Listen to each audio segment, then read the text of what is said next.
নমস্কার, আমি বৈশাখী। কেমন আছেন আপনারা? তিরিং বিরিংয়ে আরেকটি নতুন ব্লগে আপনাদের সবাইকে ওয়েলকাম। আমরা তো একটা প্রাইভেট বিচ রিসর্টে উঠেছিলাম, তো সকালবেলা আমরা সেই বিচটা একটু এদিক ওদিক ঘোরাঘুরি করেছি। তারপর ব্রেকফাস্ট করে আমরা বেরিয়ে পড়েছি পাশেই একটা বিচ আছে সেটি দেখতে। সত্যি বলতে এরকম রাস্তা মানে আমি একমাত্র ফোনের রিলেই দেখেছি যে এরকম রাস্তা, পাহাড়, সমুদ্র সব একসাথে আছে। আর এটি বাস্তবে মানে আমি নিজের স্বচক্ষে দেখবো আমি ভাবতেই পারিনি। এত সুন্দর লাগছিল, ফোনে হয়তো অতটা বোঝা যাচ্ছে না, কিন্তু খালি চোখে এত অপূর্ব লাগছিল দেখতে, মানে সে ভাষায় বলা যাবে না। এইরকম ফিল আসছিল যে গোটা বিচটা শুধু আমার। এত ভালো লাগছিল কি বলবো। তবে রাস্তার ওপাশে মানে রাস্তার ওপরে প্রচুর দোকান ছিল, তোমার খাবারের দোকান ছিল, তারপর জামা কাপড়ের দোকান ছিল, মানে বিচ সাইডে যেসব জামা কাপড় ড্রেস বাগেরা পাওয়া যায় সেই সব। এতগুলো দিন পর সমুদ্র দেখতে গেছি, তারপর আবার 3-4 ঘন্টা জার্নি করে আমার মনে হলো যে না, সার্থক হয়েছে। এত সুন্দর রাস্তা, এত সুন্দর বিচ দেখে, এত সুন্দর রিসর্ট দেখে মনে হচ্ছে যে না, সার্থক হয়েছে এত কষ্ট করা। খুব ভালো লাগছিল।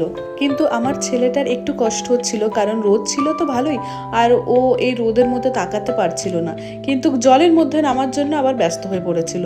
এই জন্য একটু প্রবলেম হয়ে যাচ্ছিল। তাই ভাবলাম আমরা এখানে বেশিক্ষণ থাকবো না, জলদি হোটেলে ফিরে যাব। ওখানে গিয়ে আমরা লাঞ্চ করব, খিদেও পেয়ে গেছে প্রচুর, আর মন চাইছে না। আর আমার বাচ্চাটা দেখুন, বারবার কোলে উঠছে আর বারবার নিচে নামছে, মানে ও যে কি করবে বুঝতে পারছে না।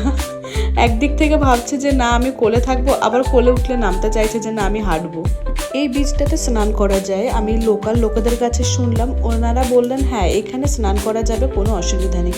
কিন্তু স্নান করে সে ভিজা জামা কাপড়ে কারে করে আবার হোটেলে যাওয়া, এখান থেকে মাত্র 3 মিনিট আছে আমরা যে রিসর্টে উঠেছি।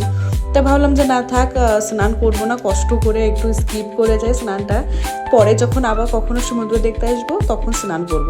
আর অ্যাকচুয়ালি আমাদের এই ট্রিপটা হয়েছিল পুরো রিল্যাক্স করার জন্য, কিন্তু তার হলো কোথায়। এই রিসর্টে যাওয়ার সময় এই রাস্তাগুলো বা ওই বিচটা দেখার পর আর ইচ্ছা করলো না যে সারাদিন বিচে মানে রিসর্টের মধ্যে বসে থাকি। তাই ভাবলাম যে না, একটু ঘুরেই আসি। আরও একটা সত্যি কথা হচ্ছে, যারা মুম্বাইতে বা পুনেতে থাকেন তারা বেশিরভাগ গোয়া যায় ঘুরতে, কিন্তু সত্যি বলছি আমার কাছে গোয়ার থেকে বেশি শ্রীবর্ধন বিচগুলো অনেক বেশি ভালো লেগেছে। যাই হোক, আমরা হোটেলে গিয়ে লাঞ্চ করে আমরা সানসেট দেখতে চলে এসেছিলাম।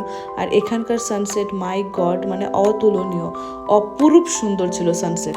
শ্রীবর্ধন জায়গাটা আমাদের খুবই পছন্দ হয়েছে, যদি পসিবল হয় আবারও আরেকবার যাবো এখানে। চলুন তবে সানসেট দেখে রিসর্টে ফিরে যাওয়া যাক। দেখা হচ্ছে আবার আরেকটি পরের ভিডিওতে। সবাই খুব ভালো থাকবেন, সুস্থ থাকবেন, টাটা।